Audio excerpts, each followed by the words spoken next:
The Cosby Show is considered to be one of the most fascinating black sitcoms to ever hit TV. The show debuted on September 20th, 1984, and was an immediate hit for NBC, winning the Emmy Award for Outstanding Comedy Series after its first season and becoming the #1 show on television for 5 consecutive seasons. According to research, originally the Huxtables were going to be more of a blue-collar family, with Cliff and Claire being a taxi driver and an electrician. It was Bill Cosby's wife, Camille, a deep advocate for education, who suggested the two be a doctor and a lawyer. The show was intended to be for the entire family, and it was funny with the educational look at an upper middle class black family, something that was absent in television landscape at that time. For 8 seasons, the Huxtable family taught various lessons based on family life in a humorous way. Cosby had control throughout the entire run of the series and wanted to make sure that African Americans were portrayed in a positive light. This meant constantly turning down writers' ideas that were too stereotypical. Like other shows, there appeared to be a moment of tension amongst the cast, and in this particular case, Bill Cosby and his young talent Lisa Bonet would end up falling apart. Here's why Lisa Bonet and Bill Cosby stopped working together. In front of the camera, the Huxtables seemed like the ideal family everyone looked up to. However, despite the happiness on screen, it was later revealed that life on set did not match what was shown on TV. Behind the scenes, actress Lisa Bonet would turn out to be the black sheep of her TV family. Backstage, rumors circulated claiming that Bonet was often late to set and went against Cosby's direction for the show. Bonet got the role of Denise Huxtable, the second oldest Huxtable child, in 1984, when she was just 16 years old. The character of Denise was originally based on Cosby's own daughter, Erin, and the show included real-life experiences of Erin into Denise's storyline. Before getting the role of Denise, Bonet had appeared in a few television commercials and had a guest appearance on the medical drama St. Elsewhere.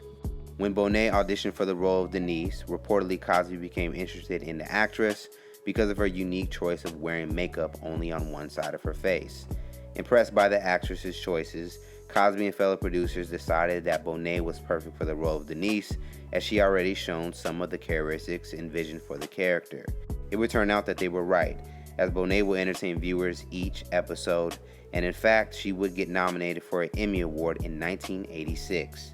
Now, despite the success of the show, Bonet struggled with the idea of a teenager coming from an upper middle class black family because Bonet did not come from that life at all. It would turn out that Bonet never knew her father and was raised by her mother in a lower middle class white neighborhood. In front of the camera, things still appeared to be going well for Bonet, but like most actors, she started to desire new roles to challenge her range.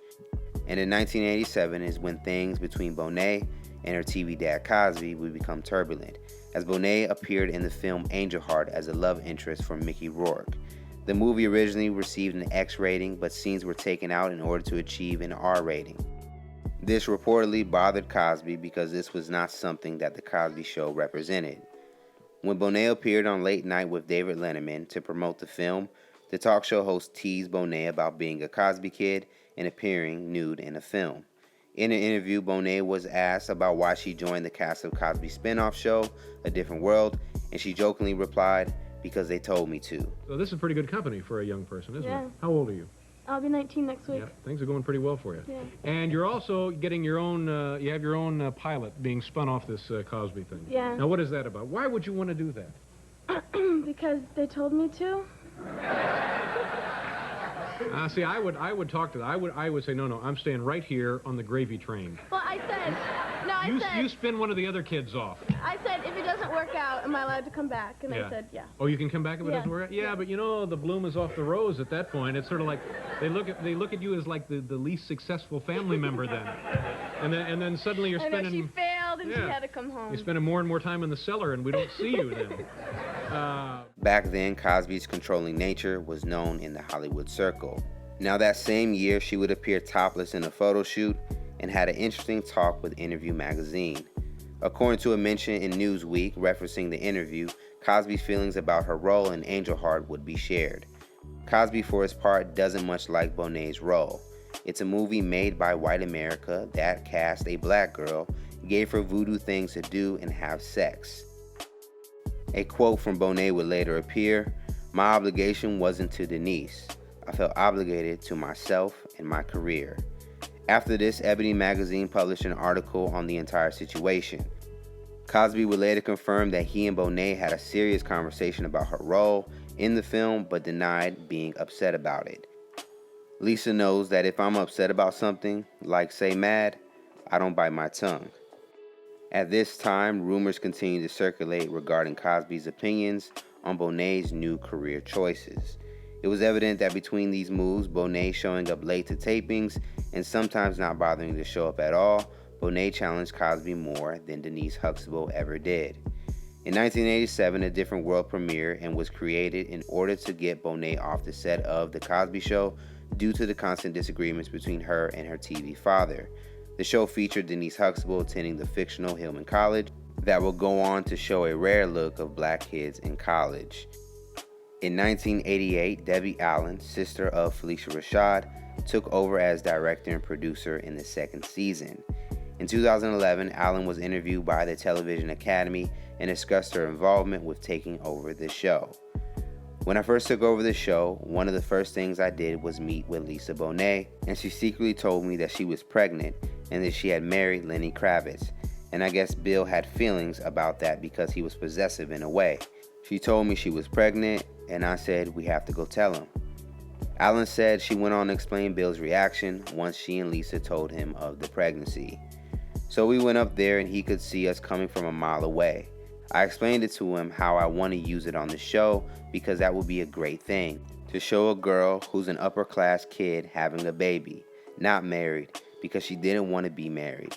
I was explaining everything we could do and I was just blowing smoke. He listened to all of that. I got put in place as the new person in charge. We started talking about stories, and like 2 to 3 weeks later, he said no.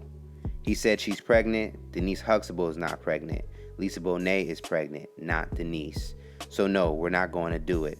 So we took her back. I was so mad at him, I wanted to take her, but I understood. He just wanted her back. I thought it would have been great to see that storyline, so she left us to go back home. Going home was referring to The Cosby Show. Bonet rejoined the cast during the 6th season, this time as a recurring character. The character of Denise Huxtable traveled to Africa, where she met and married Lieutenant Martin Kendall, played by Joseph C. Phillips, and became a stepmom to Olivia Kendall, played by Tyler Raven-Symoné. In response to Debbie Allen's interview, former writer and producer of A Different World, Thad Munford, shared his experiences working on the show and with Bonet and Allen as well. Lisa Bonet, she was just no good. There are conspiracy theories that she got her show because Bill kicked her off his own show. She smoked marijuana like it was going out of style. You knew she was coming because you could smell her. I remember when we were reading a script, Lisa had her head down on the table nodding off. So Phylicia calls Bill and says, "This child is crazy. This child is losing her mind." When the series finale of The Cosby Show aired in April of 1992, all of the Cosby kids were invited back with the exception of Lisa Bonet, and it was widely noted. "I admire the way she followed her own drummer," co-star Malcolm Jamal Warner said to the press. Bonet's reputation on set was described as rebellious. Her sibling co-stars respected her ability to follow and speak from her heart. Years would go by and Bonet and Cosby would go their separate ways, but that didn't slow down talks about this infamous fallout. In the midst of Cosby's publicized sexual assault allegations, talks about controversial moments in his career would be put back into the spotlight. In 2018, during a talk with the Rolling Stone, Bonet's own daughter, Zoe Kravitz, also confirmed that Cosby was upset that her mother got pregnant. Her and him never got along. Whether he was attracted to her or he resented her for having a mind of her own, she always got a weird vibe from him, a dark vibe. That same year, Bonet herself would officially speak out against Cosby in a 2018 interview with Net-a-Porter. According to the interview, Bonet had no knowledge of Cosby's wrongdoings off set, but she did sense a negative vibe from the show's star. There was just energy, and that type of sinister shadow energy cannot be concealed. If I had anything more to reveal, then it would have to have happened a long time ago. That's my nature. The truth will set you free. I don't need to say I told you so. I just leave that all up to karma and justice and what will be. The Cosby Show was designed to uplift the black community and showcased Black America like they'd never seen before on TV, sparking new conversations about race and class. When the show debuted in 1984, Denise quickly became one of the show's most popular characters. However, with appearances in films and magazines that clearly went against the wholesome and innocent image that Cosby had created for her, appeared to be too troublesome. After these incidents, it was obvious that Lisa didn't fit the mold of the Cosby Show universe, which is why her time working with Cosby would come to an end.